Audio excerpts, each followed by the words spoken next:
Былтыр облыс орталығында 11 мыңнан астам әкімшілік құқық бұзушылық бейнебақылау камераларының арқасында анықталды.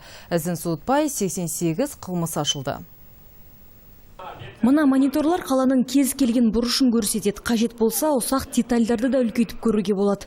Осы жерде тәртіп сақшылары күн-түн демей қызмет етіп, құқық бұзушылықтың болмауын қадағалап отырады. Соның арқасында қоғамдық орындардағы алкогольдік ішімдік ішу, аумақты ластау сынды ұсақ бұзақылықтардың талайы анықталды. Остальные наряды выходим на связь, по контрольным точкам отмечаем. 2017 жылы бейнебақылау камералары арқылы 88 қылмыс ашылды. Соның 4-еуі тонау, тағы 4-еуі көлік айдап әкету мен ұрлық, қалған 76-сы бұзақылық әрекеттер.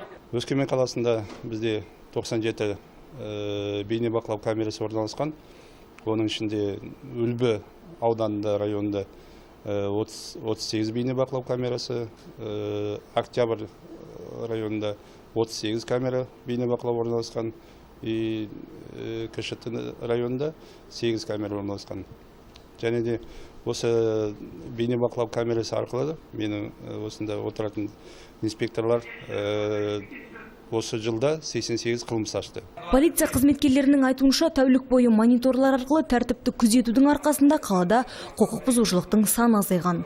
Құрылай Сілембекова, Кристина Даутова, Александр Каримов. Алтай ақпарат.